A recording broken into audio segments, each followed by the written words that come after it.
Ganalita Shri Vishakhanvitamscha. He Krishna Karuna Sindhu Dīnabandhu Jagatpate Gopesha Gopika Kanta Radha Kanta Namostute Tapta Kanchana Gaurangi Radhe Vrindavaneshwari Vrishabhanu Sute Devi Pranamami Hari Priye Vancha Kalpatarubhyascha Kripa Sindhu Bhayevacha Patitanam Pavanebhyo Vaishnavebhyo Namo Namah Jai Shri Krishna Chaitanya Prabhu Nityananda Shri Advaita Gadadhar Shivasadi Gaura Bhakta Vrinda Hare Krishna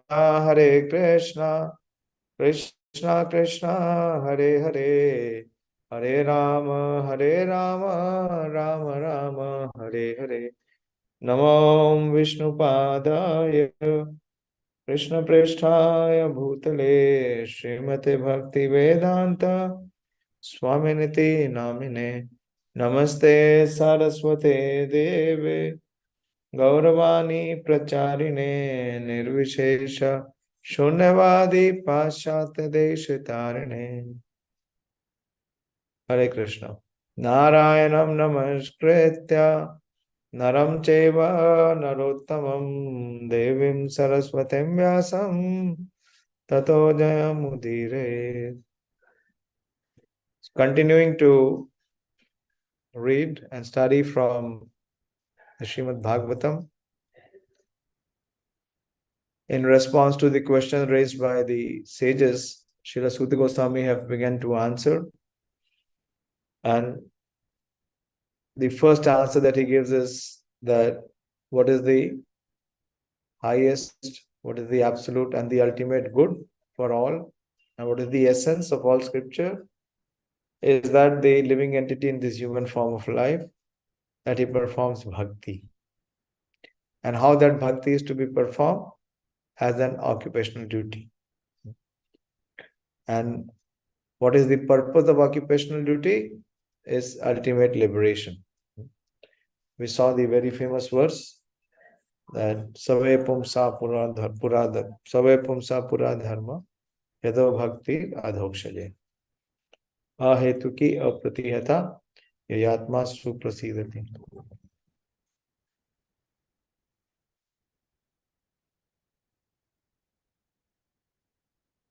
And how it is to be performed? That every occupation must lead one toward the service of the Supreme Lord in the form of developing taste for hearing and chanting. Dharma swanishtitha pumsa vishvakshena kathasuya na utpaded yatiratem shramevahi kevalam. In the next verse, continues to answer Srila Sūta Gosvāmī. We read this verse, but not the purport. Dharmasya āpavargyasya nārtho rthāyopakalpate nārthasya dharmaikāntasya kāmo lābhāya smṛtaḥ. So what is the purpose of all occupational duties or engagement? Is for the purpose of attaining liberation. Dharmasya āpavargyasya. So pavarg is material existence, where there is continued struggle. And āpavargyasya is from this material existence or material struggle to ultimate liberation. And the occupation should not be for the purpose of nārtho rthāyopakalpate. It should never be performed for material gains. Artha and rthāya. Artha means the purpose and rthāya means the material gain. And then further he says that one who is engaged in the ultimate occupational service, dharmasya kāntasya, he should never use material gain to cultivate sense gratification. So what is condemned here is material gain and sense gratification. So dharma should not be used for artha and kama. This is the message. We see in the karma kand, what is the purpose? The purpose is dharma, artha, kama. No. Here it is being rejected. Dharma projito kaitavo atra parmo nirmat saranam satam. That is the standard of Śrīmad-Bhāgavatam. That it kicks out all kind of cheating religion. So what is the cheating religion? Is for attaining artha for sense gratification. That is cheating. So what is dharma meant for? Dharma hi āpavargyasya. Dharma is meant for ultimate liberation. One should not be entangled in artha and kama. Here it is being condemned again and again. That it is said that the dharma should never be used should never be performed for material gains. And one who is engaged in the ultimate occupational service should never use material gain to cultivate sense gratification. The both are condemned. Material gain, which is artha, and kama, both are condemned. We have already discussed that pure devotional service to the Lord is automatically followed by perfect knowledge and detachment from material existence. We have discussed this verse. What is the verse?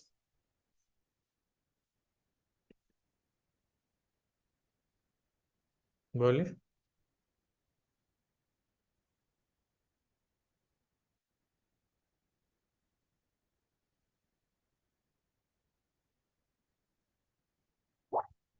We discussed this verse.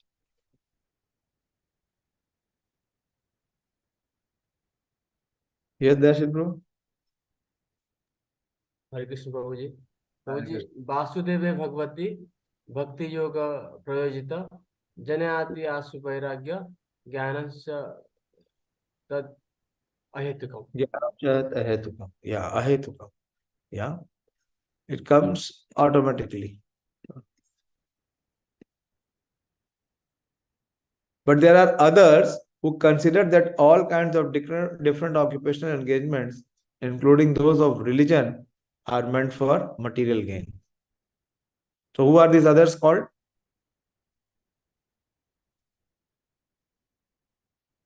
All kind of occupational engagement, including those of religion, are meant for material gain. What is this kind of believers or this kind of practitioners called?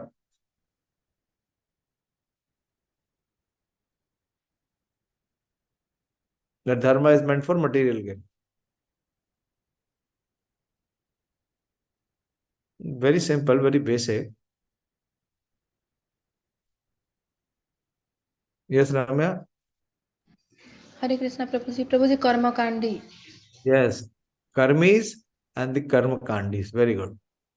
So the karmis and the karma kandi, this is the basic difference. They still consider dharma, which is the vehicle to achieve material gains. The general tendency of any ordinary man in any part of the world is to gain some material profit in exchange for religious or any other occupational service. So this is not something which is unusual. So Prabhupada is saying this is the general tendency of any ordinary man in any part of the world. So many times, we see when we tell people to perform devotional service, they start, speaking their own practice, or they start giving arguments that they are already performing worship. But devotional service cannot be compared to any other practice or any other process of worship. Because what is the purpose of all other processes of worship? Primarily is to get some material gain. And those who are in this process of trying to practice so-called dharma for material gain, it is very, very difficult for them to come to the platform of devotional service. Why? Because they are so much captivated by material gain that they cannot think anything else, or their understanding or their comprehension cannot be anything but only material gain. We see so many examples. Very recently, I met one student after many, many years. But if I tried to give him any conception of devotional service, it was simply impossible for him. Why? Because he's so much entrenched in this conception of material gain. The existence of the individual is only with this conception of some material profit or gain. The general tendency of any ordinary man in any part of the world is to gain some material profit in exchange for religious or any other occupational service. Even in the Vedic literatures, for all sorts of religious performance, an allurement of material gain is offered. That is karma. What is the verse from Bhagavad Gita? Very famous verse. Many verses, but one verse is very prominent verse. Boli.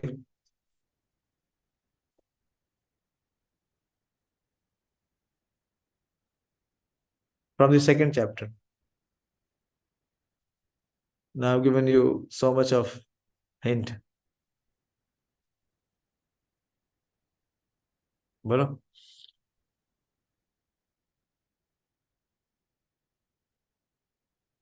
This is there all across. So anyone who performs pure devotional service, it is revolutionary. It is exceptional. Because no one is interested or no one has any comprehension beyond material gains. Hardly. That is why it is very rare. Very, very rare. What is the verse? Yes, Sonika? Hare Krishna Prabhuji.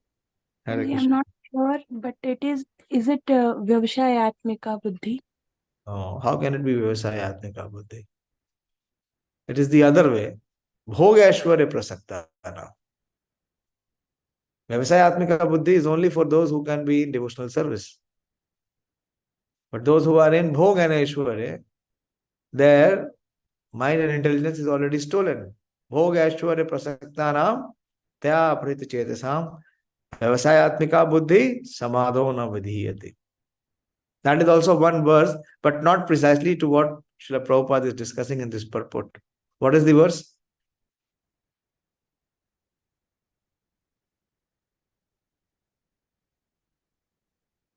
Follow, second chapter says, second chapter we have discussed so thoroughly.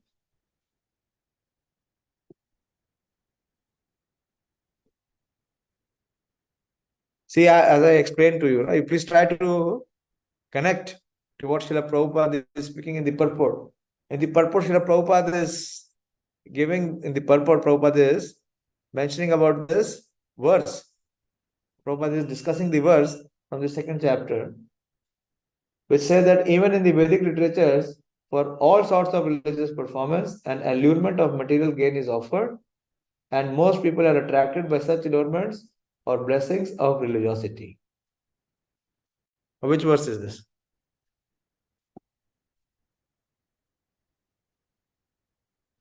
We have to move ahead.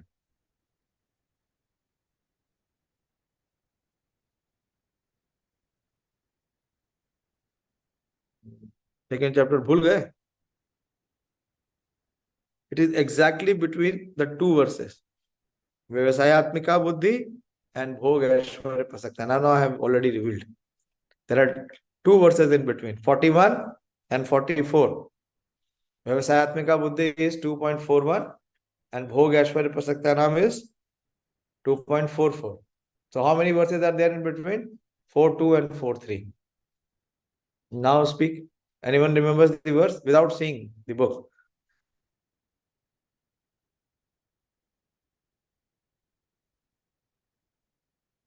Bhogashwarya prasakta nam. Okay, that is 44. Yam imam pushpitam vacham pravadanti na vipashchita vedavad rthāyopakalpate na anyat astini vadina. कामात्मना स्वर्गपरा जन्म कर्म फला प्रदाम क्रिया विशेष बहुलाम भोग ऐश्वर्य गतिम प्रति. That men of small knowledge are very much attached to the flowery words of the Vedas, which recommend various fruitive activities for elevation to heavenly planets, resultant good birth, power, and so forth. Being desirous for sense gratification and opulent life, they say there is nothing more than this. So when you will go out for distributing books, when you will meet people, you will see most everyone is saturated with this conception only. That dharma is to be practiced for material gains, or for material profit, or for some exchange of sense gratification. But Bhagavatam condemns that, kicks it out. That was the second verse. Dharma projito kaitava. What? Atra paramo nirmas satanam satam. Saranam satam. Vedyam vastavam atra vastu shividam tapotraya unamolanam.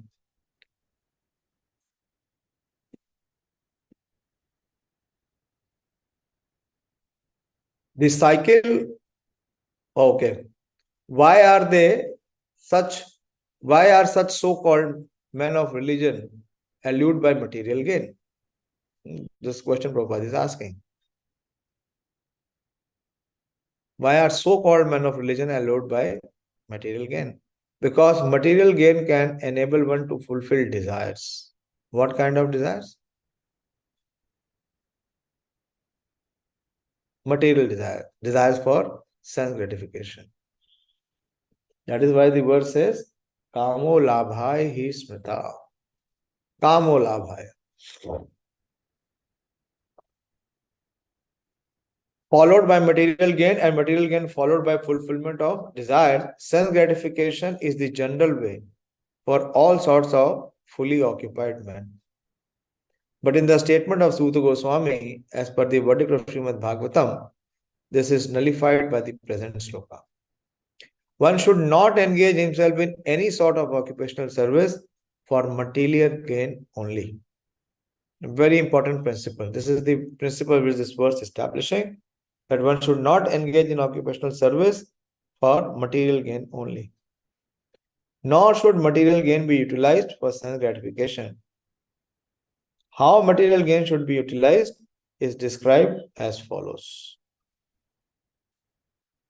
Kāmasya na indriya prīrti lābho jīveti yāvata jīvasya tat jigyāsa nārtho yasceha karmabhi. Kāmasya na indriya prīrti. Indriya prīrti. The desire for sense gratification. So life desire should never be directed towards sense gratification. Kāmasya na indriya prīti. Then what is the prīti? Lābho jīvet yāvata. One should desire only a healthy life or self-preservation. Lābho jīvet. Self-preservation. Why? Since a human being is meant for inquiry unto the absolute truth. Jivasya tattva jigyasa. What is the purpose of life? Is self-preservation. First, a healthy life, and self-preservation for jivasya tattva jigyasa or brahma jigyasa. Same thing. Brahma also means which is eternal, and tattva means which is eternal truth or the absolute truth. So the living entity in the human form of life must come to the point of inquiry of the absolute truth. Otherwise, nārtho yasceha karmabhi. Nothing should be done or nothing else should be the goal of one's work. See how clearly and how strongly Śrīmad-Bhāgavatam is speaking. That's why hardly people are interested in knowing the principles of Bhagavatam. So here it is completely condemned. And one should not follow any religious practice or any religious path for the purpose of gaining material gain. Neither material gain should be used for sense gratification. Is it clear so far? We move ahead, or someone has any question or any doubt?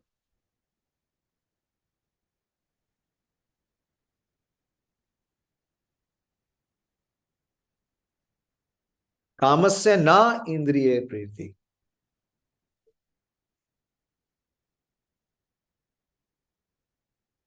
Life desire should never be directed toward sense gratification. So what should be the desire or the direction of the desire? Is healthy life. Just remember this: healthy life, self-preservation, and inquiry onto the absolute truth. So these three things should be the principle of our existence. One should live a healthy life, self-preservation, and for inquiry into the absolute truth. And nothing else should be the goal of one's work. Nārtho yasya karma bhi. Yes, there shall grow. Hare Krishna, Prabhuji. Prabhuji, self-preservation. What is Yeah, it will come. We will, understand self-preservation by the purport of Srila Prabhupada. What it means is self-preservation. Okay, I will go ahead. The purport.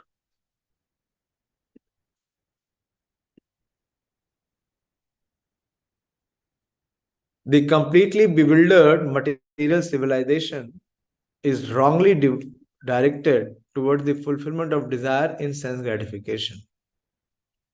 In such civilization, in all spheres of life, the ultimate end is sense gratification.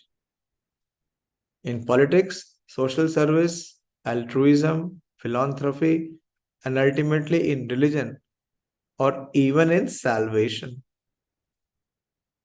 Even in salvation, what is the purpose? That is why Chaitanya Charitamrita, there is a very famous verse which speaks about it. What is saying here is very important, that even in salvation. Anyone knows the payar?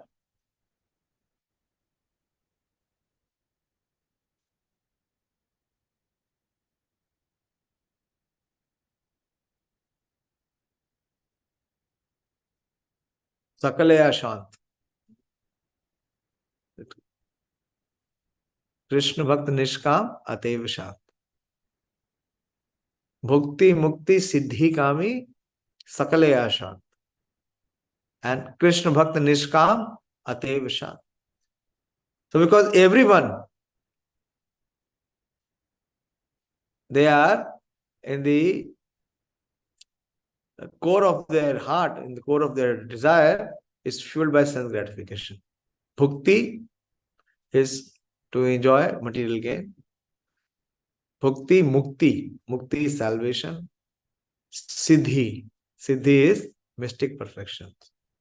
Bhukti, Mukti, Siddhi, Kami. But all of them, they come in this category of Kamis. They have their own desires, the selfish desire. The desire is fueled by gratification of the senses, even to the extent of salvation. So Prabhupada is mentioning here, even the word salvation to those who are aspiring for so-called liberation. But the basis of liberation is sense gratification. It will be clear. Prabhupada will speak about it. Very little tint, the very same tint of sense gratification is ever increasingly predominant. In the political field, the leaders of men fight with one another to fulfill their personal sense gratification. The voters adore the so-called leaders only when they promise sense gratification. Just recently, in few states of India, result came. I think it came yesterday. Anyone who is following? Most of you would not be following, I assume. Somehow yesterday I saw the news after many days, and there was a result in 3 of the states of India, major states. I think it is Rajasthan, MP, and one more. And one political party became victorious. The ruling party became victorious. And what they were alleging, even after they became victorious, what they were alleging, that the other party was promising so much of allurement for sense gratification in terms of free benefits. So just see the practicality, just appreciate what Srila Prabhupada is writing. When Prabhupada was giving this purport, at that time, there was no free bijli pani ration. Was it there in India? Madan Sarup Prabhu, maybe you were born at that time. None of us were existing. Huh? Ration was there, Prabhuji, but Huh? payable. On payable basis, ration was there. No, but there was nothing like free now. That if you vote, if you give vote, then we will give you free water, we will give you free electricity, or we will give you free ration, or we will give you free ride. Nothing. There was no conception. Yes, sir. No political party had that, even any vision also at that time. It was a recent phenomenon. It has just started in last 10 years. Before that, there was no such conception. But Prabhupada is mentioning in the purport, see again. And this purport Prabhupada gave in early 60s. The voters adore the so-called leaders only when they promise sense gratification. As soon as the voters are dissatisfied by their own sense gratification, they dethrone the leaders. The leader must always disappoint the voters by not satisfying their senses.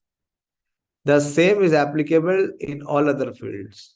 No one is serious about the problems of life. Even those who are in the path of salvation desire to become one with the absolute truth and desire to commit spiritual suicide for sense gratification. But the Bhagavatam says that one should not live for sense gratification.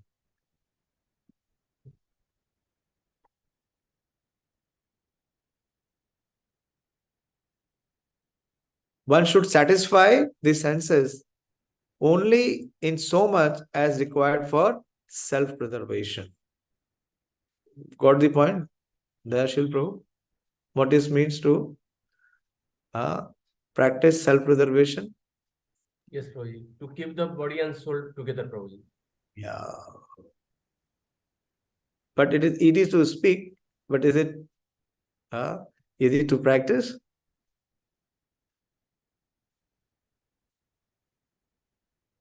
So what kind of, practice we have? Self-preservation? Or we also have,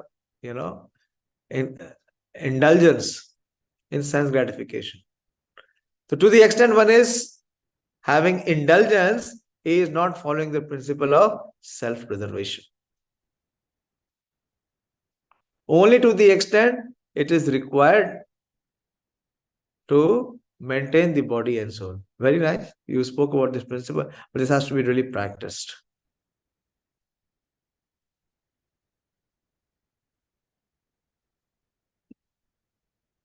And also another term was used here.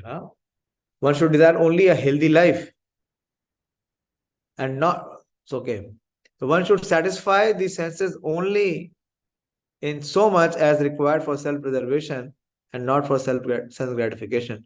Because the body is made of senses, which also require a certain amount of satisfaction. There are regulative directions for satisfaction of such senses. But when the senses are not meant for unrestricted enjoyment, for example, marriage or the combination of a man with a woman is necessary for progeny, but it is not meant for sense enjoyment. In the absence of voluntarily restraint, there is a propaganda for family planning. So Prabhupada talks about what is the most practical aspect of sense gratification, even in the institution of marriage.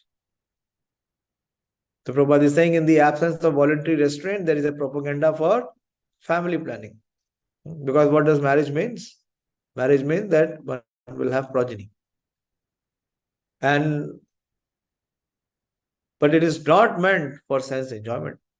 In the absence of voluntary restraint, there is a propaganda for family planning, but foolish men do not know that family planning is automatically executed as soon as there is search after the absolute truth. So Prabhupada is hammering. Seekers of the absolute truth are never allured by unnecessary engagement in sense gratification. Prabhupada is giving the conclusion that seekers of the absolute, because one is not seeking the absolute truth. What is one seeking? One is seeking only indriya priti.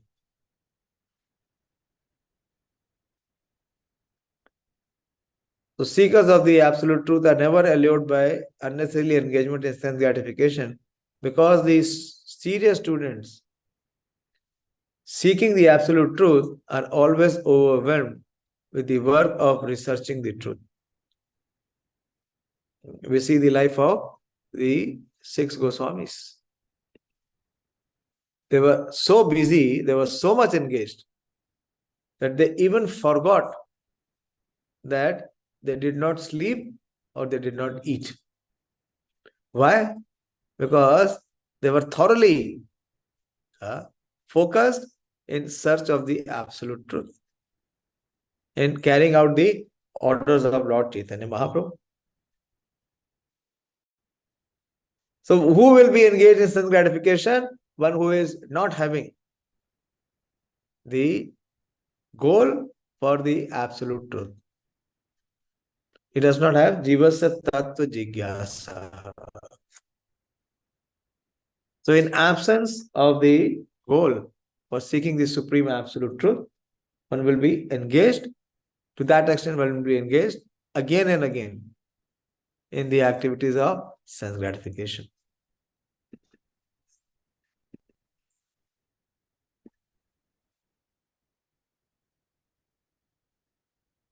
In every sphere of life, therefore, the ultimate end must be seeking after the absolute truth.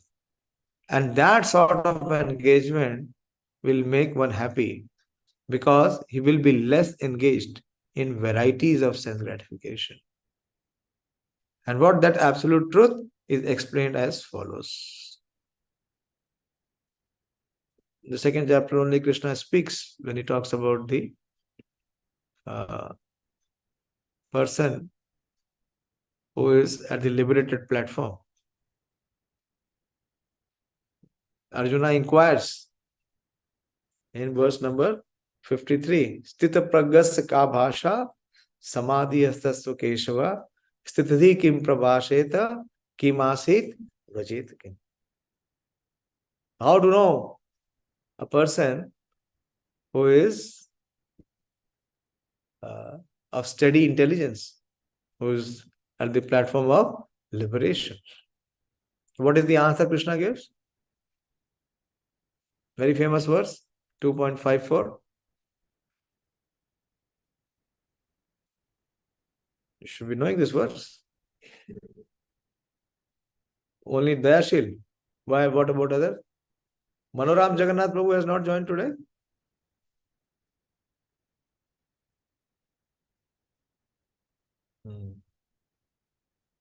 Ravindra Prabhu, you call him.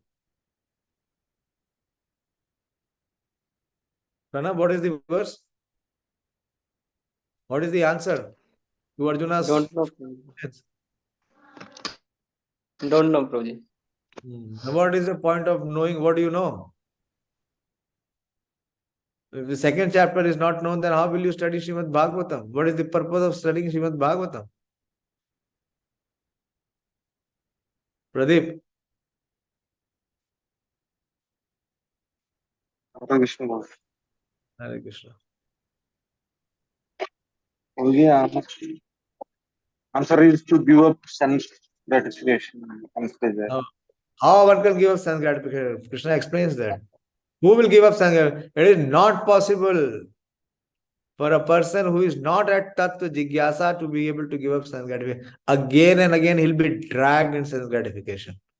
It is not possible. This is what Krishna is explaining. in this Bhagavad Gita. And here Sūta Gosvāmī is explaining to the sages.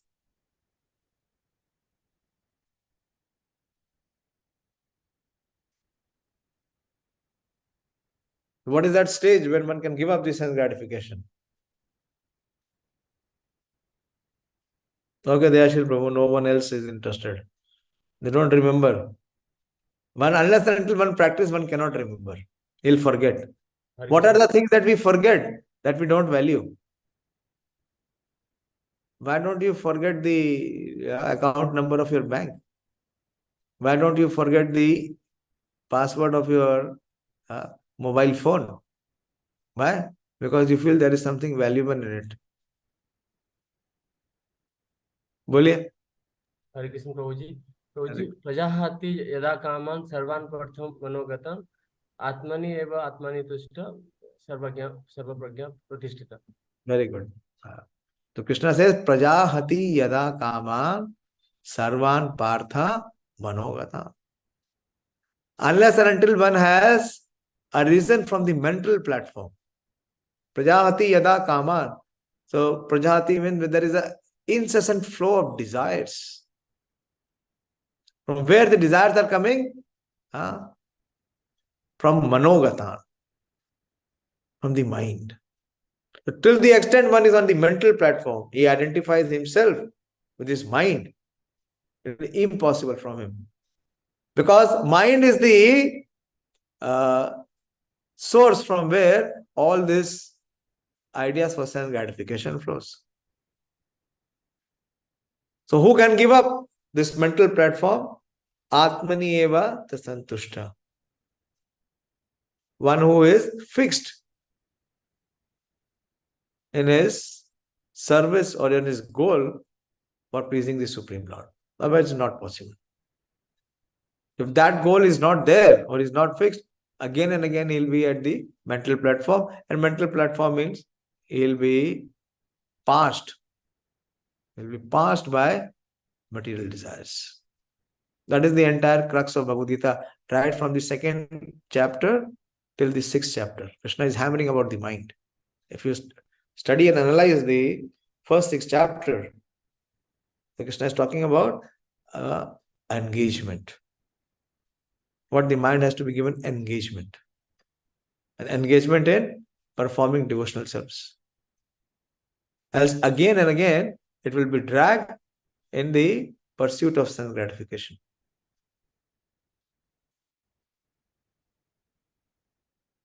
You spoke with him, Ravindra Prabhu?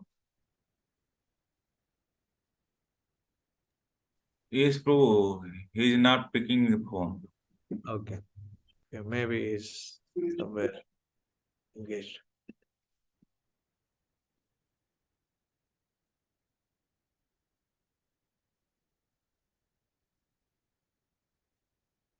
So Prabhupada says that the serious students seeking the absolute truth are always overwhelmed with the work of researching the truth. Like I said about the 6 Goswamis.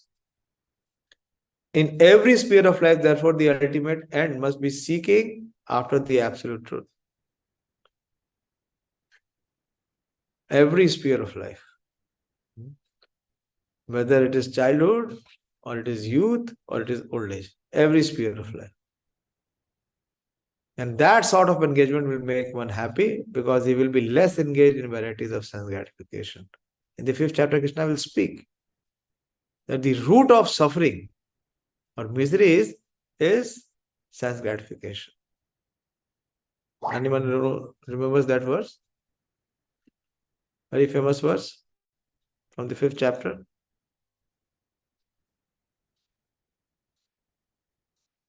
Boliye Ravinder and Priyanka Mataji. Which verse is that? From the 5th chapter.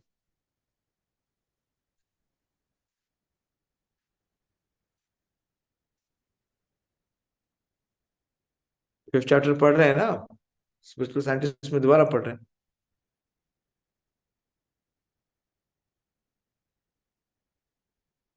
Need to study Gita more thoroughly. Otherwise, there is no point in studying Śrīmad-Bhāgavatam. If Gita is not clear, then what can we get an understanding or appreciation of Śrīmad-Bhāgavatam.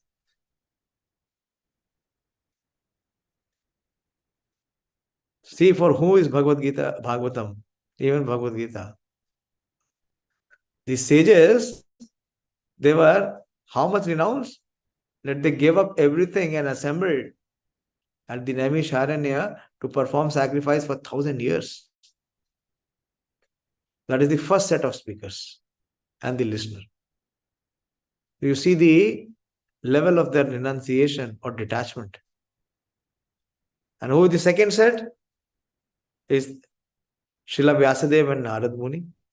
What to speak about their level of detachment and renunciation.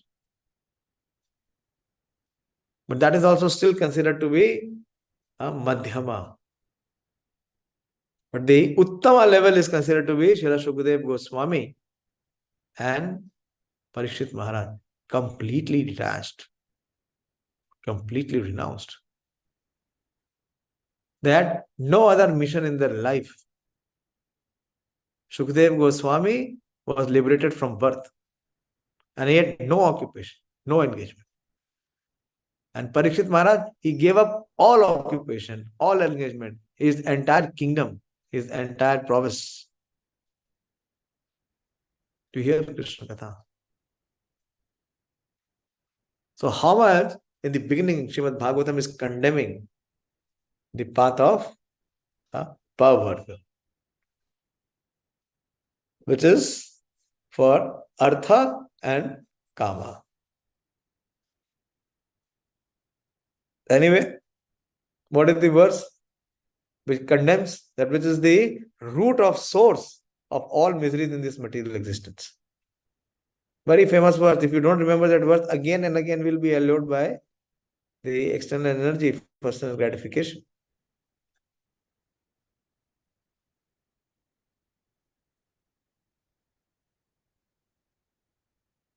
Krishna gives that principle very clearly in Bhagavad Gita.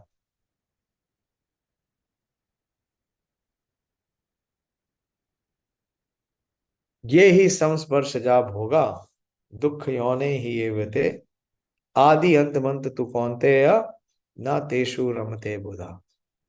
5th chapter and 22nd verse. Krishna says, ye hi samsparsaja bhoga.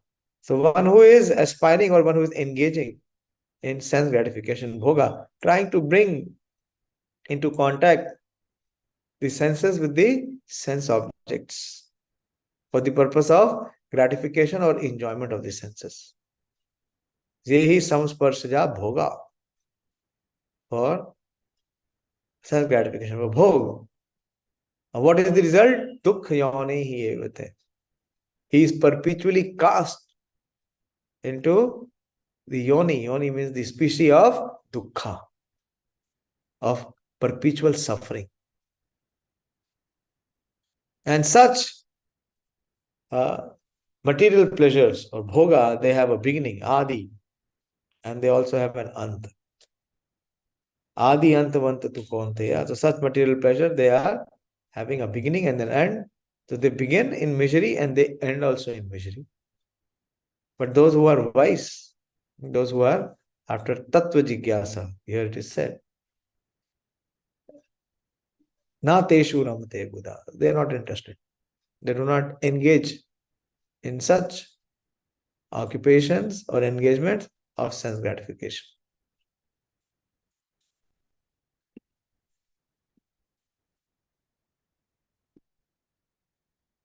Okay. And what is that tattva jigyasa? Or what is that absolute truth? That is a very famous verse. One of the most famous verse of Śrīmad-Bhāgavatam. Vadanti tat tat vidas tattvam yad jnanam avyayam brahmeti paramatmeti bhagavaniti shabdate. Okay, we'll discuss that tomorrow. Hare Krishna. Any discussion or any question or any contribution?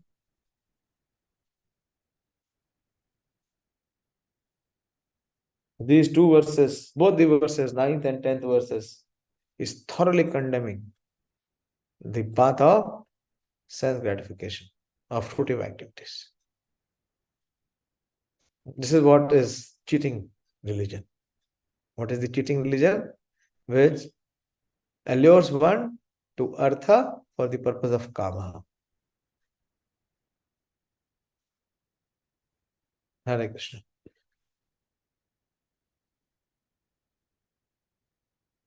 बोलिए, book distribution किसने start कर दिया? गणेश प्रभु, आप कब जागेंगे?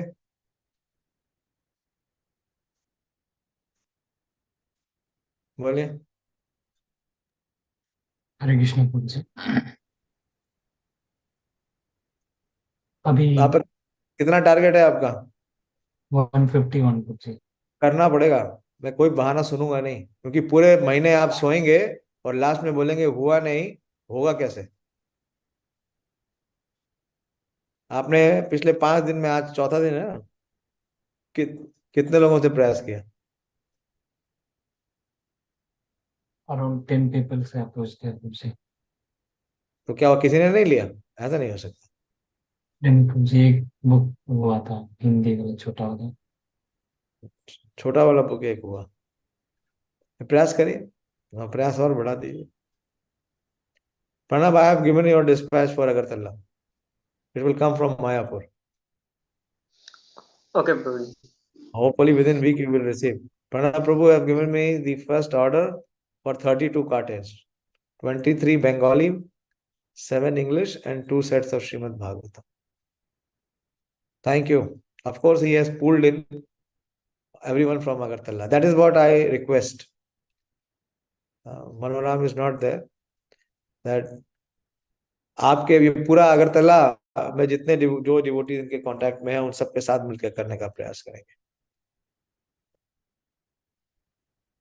Hare Krishna. Pradeep, you have promised me tomorrow you will tell me how many books to send to you. Yes, Prabhu. Okay. Who else? Bolo. Ravindra Prabhu has already given me. He was the first one, the most inspiring. And before being asked, he has drawn his full plan for marathon. I have spoken, and we will ship from Bhubaneswar. So it will reach fast. प्रभु जी, यहाँ वाला मुझे कब मिलेगा? हाँ वाला within 2 days. Very मैं good. कल किसी को प्रॉमिस किया हूँ कि तो कल ही मिलेगा। कल पहले आपको बुक्स भेजेंगे।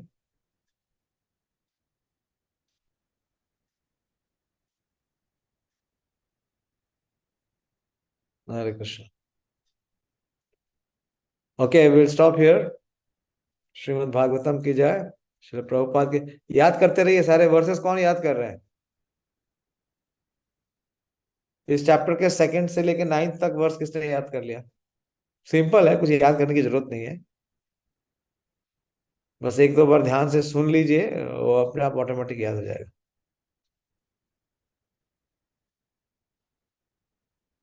इतना सिंपल है। धर्मस्य āpavargyasya nārtho rthāyopakalpate nārthasya dharmaikāntasya kāmo lābhāya hi smṛtaḥ। Simple है, 2-3 बार पढ़िए, याद हो जाएगा। हरे कृष्णा। श्री प्रभुपाद की जय। श्रीमद्-भागवतम की जय।